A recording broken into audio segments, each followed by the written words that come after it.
What's happening then in terms of royal events today? I mean, certainly there was going to be a lot of focus on the Derby. It's a shame the Queen's missing it, but we sort of thought that might happen, didn't we? Yes, that's right. It's not surprising, and we've known for actually a few days now that Her Majesty was highly unlikely to attend the Epsom Derby, which is going to be disappointing for her since she's only missed it a handful of times over the last few decades. But she's been very lucky with the horses. She's had 4 winners over the last couple of weeks.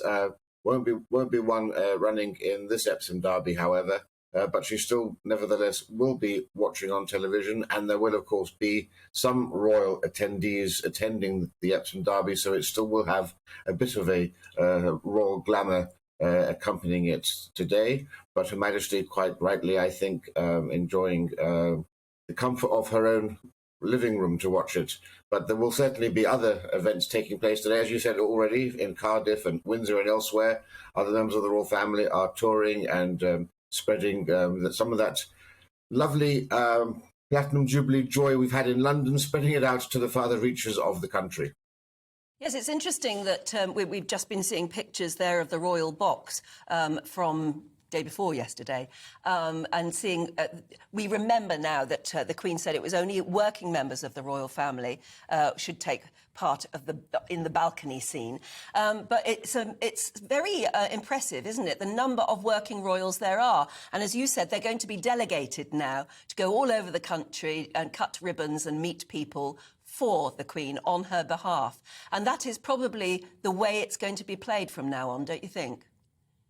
Yes, absolutely. Have to say there were 2 balcony appearances, if you want, during Trooping the Colour, because although the balcony of Buckingham Palace was reserved for working royals, overlooking Horse Guards Parade was the Duke of Wellington's old balcony, where the full royal family, the larger royal family that one normally would have expected to see at the palace, they did get a brief moment to take part in the trooping from that second balcony. But yes, now the working royals are doing their job to actually support the Queen by performing functions throughout the country. But of course, the major event as well will be today, where 22,000 tickets have been allocated for this great party in the palace, the Platinum Party, where you'll see a large number of singers, including Queen and Adam Lambert and Diana Ross headlining, another Queen, the Queen of Motown, headlining that concert. And we know that the Queen will also be watching that in the evening, not attending that. She never was planning to attend that. That will be something for the younger royals to get down and groove with. I was going to say, what do we think she makes of stuff like that? Because obviously it's not going to be her cup of tea. But does she think it is important to sort of give the people what they want, if you like? This is a lady who's seen everything from, Cliff Richard to Slipknot, hard heavy metal band. She's accustomed to all of this. I don't think we're going to see anything today that will quite match the surreal nature of seeing Grace Jones in a bodysuit hula hooping to Slave to the Rhythm, as she did for the Diamond Jubilee in the Mall. So Her Majesty has definitely seen it all, but she knows this is a concert for the people rather than for Her Majesty, and she just wants to see everyone having a good time. And I'm not sure whether people listening to George Formby, which is the Queen's favourite singer, would really excite the crowd as much as perhaps some of the more modern singers. Oh, I don't know. It'd go down well with me. Yesterday's special service at St Paul's Cathedral, it was a real stunning fashion show apart from anything else. Seeing all the royals arrive, some of them just came by coach, and others got their limos. Who stood out for you? Who were the stars of yesterday's lineup? Well, it's pretty obvious, but for me, it's always the Duchess of Cambridge, who somehow manages to look as if she's just walked out of the pages of Vogue. Quite stunning. But I have to say also that the Duchess of Sussex, perhaps in a bit of a recycled dress, we're not quite sure, but she also looks the picture of elegance there.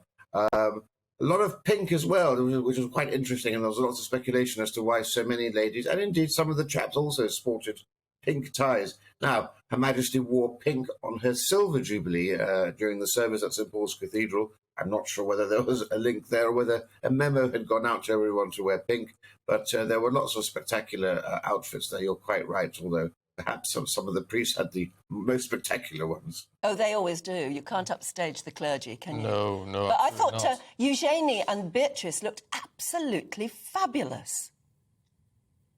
Yes, well, of course, they've come a long way. I think they've learned lessons from those fascinators that they famously wore many years ago. And also their husbands look quite smart and dashing too, actually. And it's lovely to see them coming into their own, stepping out of their father's shadow in so many ways, and really looking every bit the princesses that they are. What did you make of the politics of yesterday, and I mean particularly the positioning of Harry and Meghan? Well, it was understandable. They aren't working royals. I was rather wondering what they were thinking when they came in so much earlier than Prince William and Prince Charles, and had to see them process in officially. Although they did manage to get their own small, quiet procession of their own. They didn't process with any other members of any other royal family, so they were given, in some sense, some degree of acknowledgement by their own little procession up there. But it's quite fitting. I mean, they don't have an active role to play. Now, interesting also to see, though, that Prince Harry was wearing a Platinum Jubilee medal. Now, he wasn't eligible to receive one as a member of the armed forces, but the Queen has handed Platinum Jubilee medals out to members of the royal family on her own bat, not as part of any government policy. And it was interesting to see that she thought that he deserved one as well. And so he now has that medal, which I think is a magnanimous gesture from Her Majesty. Oh, that is interesting. It is interesting. I didn't know that. You wouldn't. Those of us who aren't in the know wouldn't have noticed that. But yes, they were acknowledged. Their sort of status did seem to be quietly and gently acknowledged. As you said, they were shown to their seat by their own escort, not just having to traipse in with everybody else. And the sermon itself was so charming. The Archbishop of York sort of making these horse racing references. Yes, and what a wonderful job he did too, because, of course, as we know, he wasn't due to speak. This role had been allocated to the Archbishop of Canterbury, Justin Welby, who unfortunately was struck down with COVID, as was the Duke of York, and neither of them were able to attend. But rather than address the crowd with a pre-written speech by the Archbishop of Canterbury, he chose to entertain us with one of his own. And I think it was a good choice, because he's got quite the gift of the gab. And it was a well-selected speech for his audience, definitely. Can we just have a quick look ahead to tomorrow? Because it's the big Jubilee lunch tomorrow, for most places doing it on the Sunday. Unfortunately, it doesn't look like the weather's going to hold out for us. It's a real shame that we can't sort of end on a high. Yes, I mean, we've been really lucky. We had a terrible start to the week, at least down in London and the southeast, and Trooping the Colour seemed to set the tone for what we hoped would have been a glorious weekend.